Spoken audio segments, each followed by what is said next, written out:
Pois bem, termino aqui a minha participação e vamos falar com a Graziela Castelo, Muito que é muito boa, por sinal. pesquisadora. Muito Esclarecedora. obrigado, Thales. Tudo bom, Graziela? Muito bem-vinda aqui ao Análise da Notícia. Tudo bem, Toledo? Tudo bem, Thales? Boa tarde. Acho que eu não preciso falar mais muito. Boa Você já deu tarde. a melhor síntese de tudo. De jeito nenhum, Graziela. Você tem muito a falar. Só para apresentar, a Graziela é pesquisadora. Ela assina o principal capítulo desse estudo, desse livro, que foi divulgado hoje, pelo Comitê Gestor da Internet no Brasil, e ela analisa muito bem, muito melhor do que eu analisei, os dados e dá significado a ele. Mas primeiro, Graziela, eu queria que você explicasse. A pergunta que a gente te faz, para a gente tentar responder no final, é qual é a marca da conectividade dos brasileiros à internet? É uma pergunta genérica. Mas eu queria que você começasse explicando como foi feita essa pesquisa, qual é esse conceito de conectividade significativa que vocês estão aplicando pela primeira vez, como é que o que que a gente deve extrair desse documento, dessa pesquisa que você revelou? Perfeito. Bom, a gente lá no CETIC, né? O CETIC é o departamento do NIC-BR que produz as estatísticas e estudos sobre o impacto, né, do avanço das tecnologias em diferentes setores da sociedade. A gente há 19 anos já tem a TIC Domicílios, que é um estudo Hum. enorme, representativo brasileiro, que vai medir junto aos indivíduos e os domicílios, né, e as casas dos brasileiros vai falar sobre as condições de acesso e a qualidade desse acesso à internet e às tecnologias digitais de maneira geral. Você já bem apresentou, né? Hoje o Brasil tem 84% da população é usuária de internet, né? Então a gente tem aí quase uma universalização, ainda que a gente diga que 15% no Brasil não é pouca coisa, né? A gente tem quase uma Venezuela excluída, então tem um trabalho árduo aí pela frente para conectar os não conectados. Mas já há algum tempo, não só no Brasil, no mundo todo, tem se discutido o que significa acessar a internet, né? É só você Uhum. estar ligado lá ou não, né? Como a gente garante que esse acesso efetivamente gere benefícios para a sociedade, né? Que a sociedade, no mínimo, consiga aproveitar as oportunidades que estão ali disponíveis e, ao mesmo tempo, mitigar os riscos, né? Também a gente sabe que o avanço das tecnologias e todo o conteúdo que a gente acessa lá também estão associados a riscos e oportunidades, e a gente precisa de condições adequadas para poder atingir aquilo que se espera para o desenvolvimento social justo, enfim. Então, o que a gente fez? A gente partiu desse estudo, que já é conduzido anualmente no CETIC, e olhou para os nossos dados a partir dessa lente, essa lente da conectividade significativa, que é uma lente que está começando a ser debatida no mundo de maneira mais forte e que supõe que você precisa de alguns atributos mais amplos para pensar conectividade. No nosso caso, a gente está falando de 4 grandes dimensões, né? A gente está falando de acesso a um custo acessível, né? Ter um custo acessível, as tecnologias têm que estar disponíveis num preço que as pessoas possam pagar. A gente está falando de qualidade, então não é só você ter acesso à conexão. Se uma pessoa tem acesso a uma internet com uma baixa velocidade, ela vai ter pouco aproveitamento daquilo que ela pode fazer.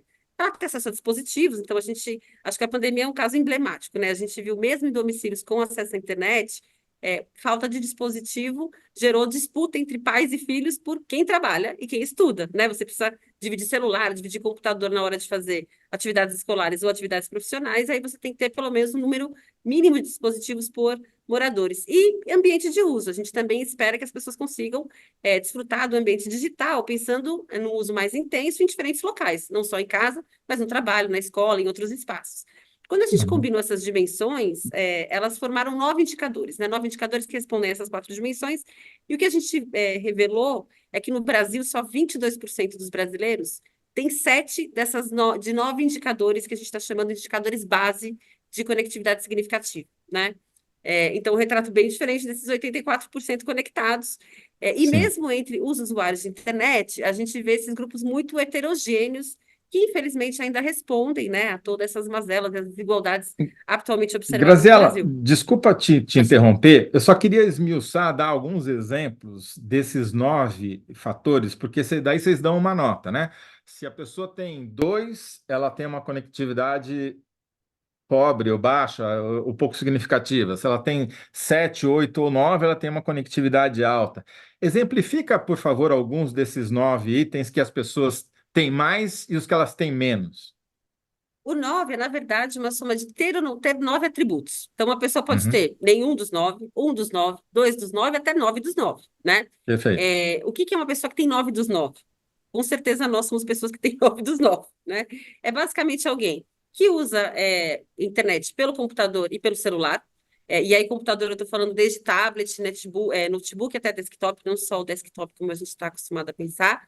É uma pessoa que tem conexão à internet em casa, uma conexão de pelo menos 10 mega, que não é nada muito alto assim, que o custo dessa conexão domiciliar é inferior a 2% da renda domiciliar, que é bastante, e que usa todos os dias a internet em diferentes locais, usa em casa, usa na escola, usa no trabalho, e que tem um número de dispositivos razoáveis por morador em sua casa. Então, assim, tem pelo menos mais do que um dispositivo de acesso individual para evitar justamente esse conflito entre usuários no momento simultâneo, né?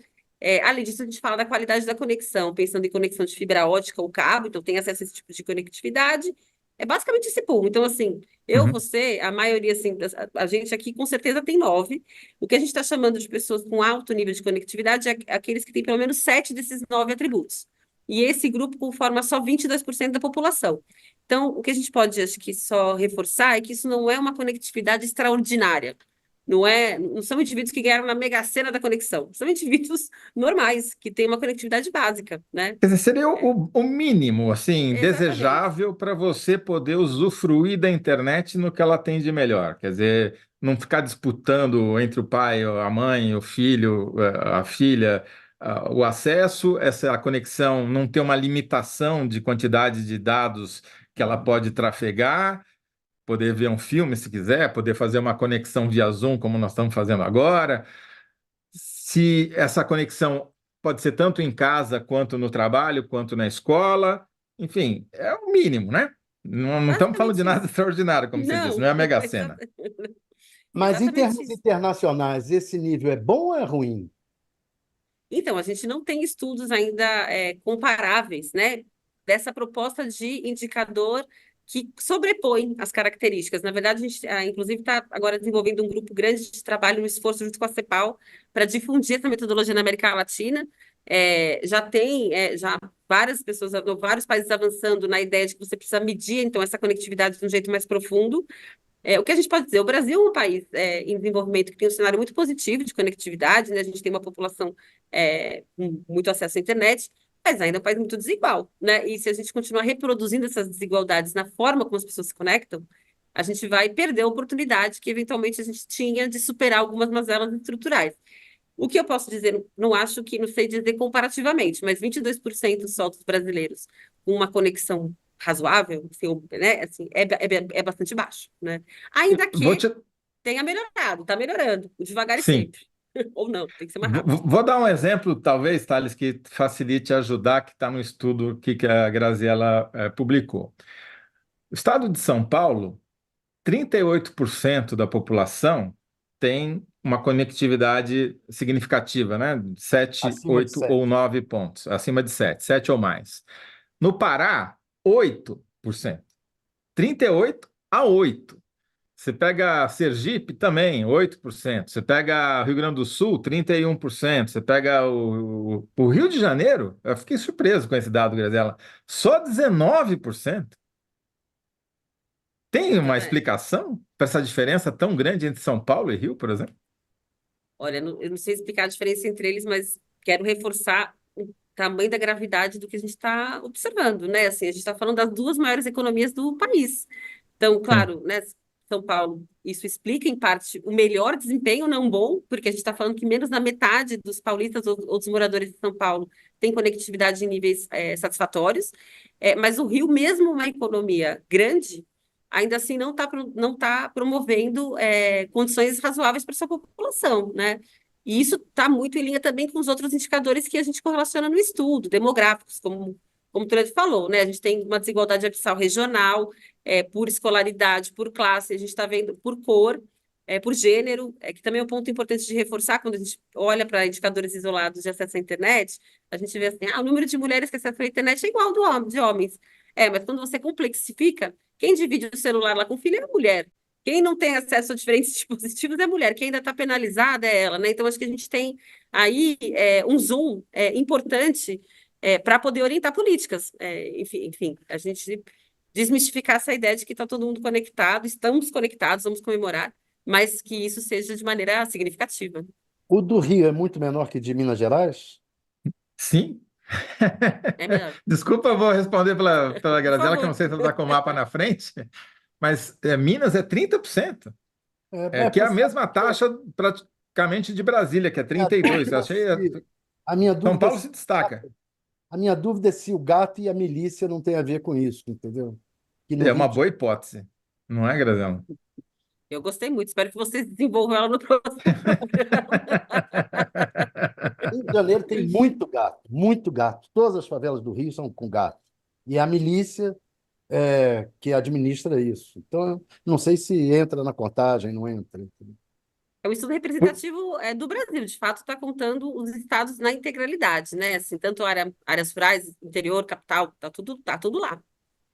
E é uma pesquisa feita em campo, não é isso? Quer dizer, e uma É. amostra gigantesca, são o quê? 20 mil pessoas, é 30 isso? mil domicílios por 30 ano. mil domicílios, é É, gente pra gente caramba. pra caramba, gente pra caramba. É uma pesquisa É, probabilística nacional, presencial, a gente vai na casa das pessoas, enfim, não, bem é o robusta mesmo. suprassumo da pesquisa de opinião que você pode fazer. A técnica que eles usam realmente é muito superior, por exemplo, às pesquisas eleitorais e uma amostra 10 ou 15 vezes maior, né? E para quem está achando que 30 mil, como é que 30 mil pode representar brasileiro, eu só faço uma pergunta. Quando você vai no médico fazer exame de sangue, ele tira todo o sangue do seu corpo ou só uma pequena amostra? Assim que vale. Mas, Gazela, voltando para a questão da desigualdade, me chamou muito a atenção a diferença por faixa etária. Entre 60 anos ou mais, a nota da qualidade, né, do acesso, aí, o 7 ou mais, ficou em menos de 40%, enquanto para 16 a 24 anos é quase meio a meio, né? Não, a questão etária é uma questão clássica e importante quando a gente pensa em inclusão digital, né? Uma questão, inclusive, de diferentes países.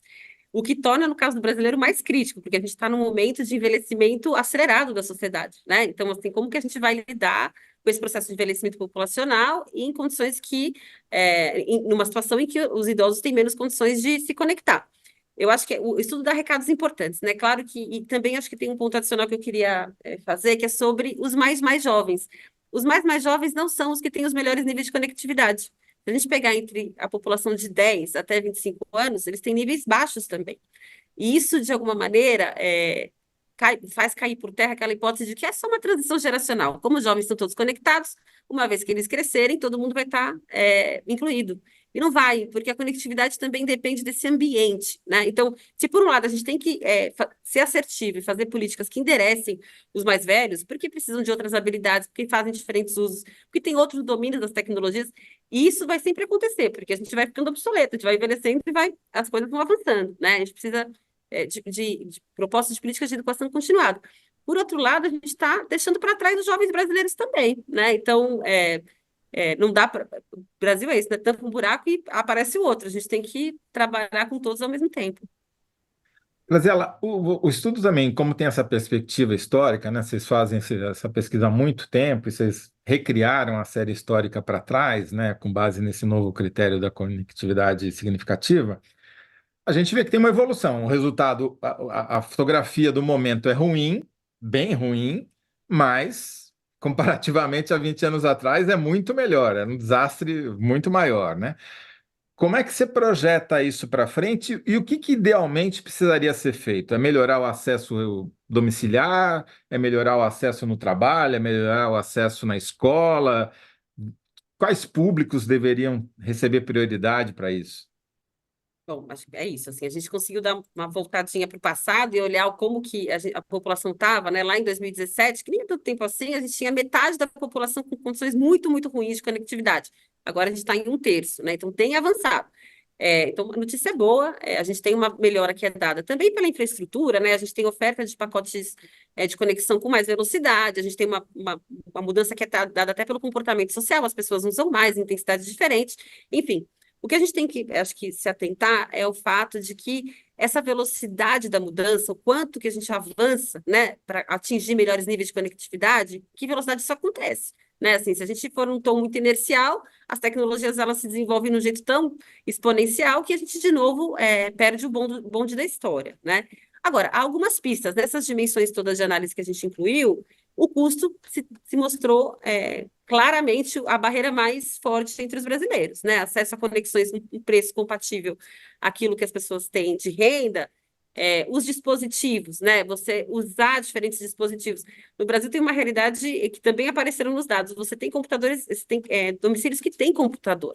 Não quer dizer que as pessoas usem o computador. E a gente sabe que o uso pelo computador é muito mais qualificado, né? Ele permite mais oportunidades do que o uso pelo celular, ainda que o celular tenha democratizado aí o acesso. Então, você tem os tipos de dispositivo, você promover a conectividade de diferentes ambientes, mais conexão nas escolas, nos trabalhos, nos espaços, nos centros de lazer, enfim.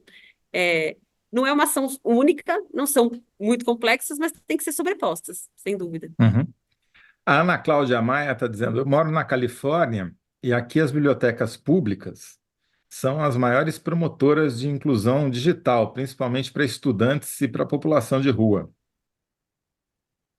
É incrível, né? As É, bibliotecas seriam um canal fundamental e com grande capilaridade no Brasil, né? Como para serem potenciais centros de acesso, né? eu sei que o estudo, pelo menos na parte que eu vi, não sei se debruça sobre isso, mas também vocês, em outras pesquisas do CETIC, cuidam não só do acesso domiciliar, mas também do acesso de empresas e de outras instituições. Qual que é o cenário, por exemplo, do acesso das escolas? Ele é muito deficitário do ponto de vista da qualidade do acesso, da conexão? O acesso já está também beirando a universalidade, né? As escolas têm conexão à internet, ainda obviamente com desigualdades persistentes, né? As escolas em áreas rurais, especialmente da região norte, ainda estão mais isoladas desse mundo, e aí a gente precisa de políticas específicas para que enderecem essas localidades. Eu acho que o passo das escolas ele é mais complexo, né? Assim, em que condições essa conectividade está lá? Se ela chega no aluno, como chega? Se isso é parte do um processo pedagógico, aí tem questões múltiplas que se multiplicam, né? Mas pensando no acesso, ele já existe. O NIC tem uma outra iniciativa interessante, que é de medição da qualidade da internet disponível nas escolas brasileiras, né? Então, agora a gente é capaz já de medir. Uma coisa é você tem acesso à internet, mas será que essa internet é suficiente porque os professores precisam, porque os coordenadores pedagógicos? Então, a gente tem lá um arsenal de dados, eu também vou me poupar, porque senão eu vou falar coisas que eu não sei, eu não sou especialista no tema, mas é mais importante é que está tudo público, que as pessoas usem esses dados também para pensar, né, sobre a realidade brasileira, mas é um capítulo fundamental também do nosso país. Queria falar um pouquinho, quer dizer, sobre para que as pessoas usam. É, falar um pouquinho sobre o acesso das redes, a comunicação instantânea, troca de mensagens, pesquisa, diversão, música, streaming. Faz um pouquinho essa explicação para a gente de como é que são os hábitos de uso. Legal. Bom, o estudo também ele avançou numa outra camada de análise, né? A gente pensou, então, como identificar esses gargalos, né, para a inclusão digital, pensando desse ponto de vista da conectividade significativa, mas também a gente quis tentar entender os possíveis impactos dessa conectividade de maior ou menor qualidade para os tipos de uso que as pessoas fazem da rede, né? E aí a gente comparou os níveis de conectividade mais baixo e mais alto com as atividades desenvolvidas na internet e com as habilidades digitais, que é um capítulo super importante. Aí, nesse cenário, a gente está falando só dos usuários de internet no Brasil, os 84%, mas quando a gente olha para eles do ponto de vista das atividades, por exemplo, a gente trabalhou aqui no estudo com atividades de três tipos. Atividades do tipo de comunicação e entretenimento, então, troca de mensagens, assistir filmes, né? Tanto de sociabilidade primária quanto de práticas culturais mais cotidianas. A gente falou de atividades de busca de informações, então preciso de informações sobre direitos, sobre saúde, sobre educação, e atividades de tipo transacional, que é aquelas que envolvem alguma transação. Preciso fazer uma transação financeira, faço algum serviço de governo eletrônico na internet, compro algum serviço, realizo alguma atividade de trabalho. O que a gente conseguiu mostrar é que há uma fortíssima associação entre os níveis de conectividade e os tipos de atividade que as pessoas desenvolvem. Então, em todos os casos, né? Só que quando a gente olha para atividades de comunicação e entretenimento, os níveis, a qualidade desse acesso não impacta tanto o tipo de atividade que as pessoas desenvolvem. Mas para as atividades que geram algum tipo de benefício mais concreto, como, por exemplo, acessar um direito, né, ou uma atividade do governo digital, aí o nível de conectividade significativa é muito, muito impactante, né? Então, a gente entende que acessos mais limitados também prejudicam o tipo de benefícios que as pessoas podem ter dadas pelo mundo virtual. E, por outro Uhum. lado, também a gente encontrou uma forte associação entre as habilidades que elas têm para gerenciar o mundo virtual e os níveis de conectividade. Então, justamente aquelas pessoas que já são mais vulneráveis, né? Assim, são pessoas que têm uma conectividade mais escassa, com limite de pacote de dados, tudo isso que você mencionou. E a gente sabe que são pessoas das classes mais baixas, com menos escolaridade, são elas justamente que têm os menores níveis de habilidades digitais para gerenciar os riscos que a internet traz também, né? A Nina Adorno está dizendo aqui, muita gente não conseguiu acessar nem o auxílio emergencial por falta de acesso à internet e aparelho, né? Acho que ilustra bem exatamente isso que você está falando, né? Exatamente. Agora, infelizmente, nosso tempo está chegando ao fim, mas eu queria abordar ainda duas questões. Primeiro, então dá para a gente usar como proxy, né, como procuração para descobrir o que as pessoas fazem na internet, justamente esses meios que elas usam, a limitação dos seus meios de acesso, quer dizer, a conclusão que a gente chega é, quando a gente tem uma conectividade baixa, que só 22% da população tem uma conectividade significativa, para usar o termo que vocês cunharam, isso significa que vai ser uma atividade mais, não vou dizer banal, mas que vai resolver menos os problemas dela? E não é que é mais banal, acho que são atividades importantíssimas, justamente, Sim. né? Mas, com certeza, quanto mais diversas as possibilidades de oportunidades que a gente tem para usufruir, melhor, né? Se você está refém exclusivamente de atividades de comunicação e entretenimento, quais as chances de você reivindicar mais direitos, ou de você pleitear outras coisas fora desse universo? Eu acho que é um Uhum. pouco como segurança alimentar, né? Assim, o passo um as pessoas precisam comer. Mas o tipo de alimento que elas têm acesso, a gente sabe que muda muito a saúde dela no futuro, né? A diversidade de alimentos, a qualidade desse alimento, então, eu acho que é mais ou menos a mesma coisa. Você tem conexões, você tem um tipo de conectividade que vai garantir um acesso básico, mas ele vai Uhum. restringir o tipo de oportunidades que você pode ter na rede. Perfeito. Bom, infelizmente o nosso tempo acabou e a gente ainda precisa fazer a síntese, mas eu só queria reforçar o ponto do Tales, que eu acho que vale a pena aprofundar essa investigação, porque é muito chocante essa diversidade, essa diferença da qualidade de acesso no Rio de Janeiro, São Paulo e Minas Gerais, por exemplo, né?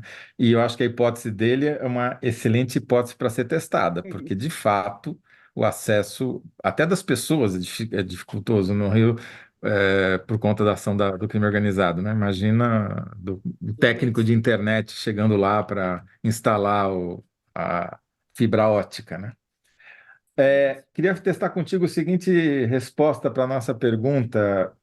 Como é muito amplo o estudo, tem que escolher uma coisa específica, talvez, para a gente conseguir passar essa mensagem melhor. Mas eu peguei uma frase que você falou, que o custo é a maior barreira de acesso de qualidade à internet no Brasil. Pode ser? Pode ser, tá ótimo. Muito bom, então.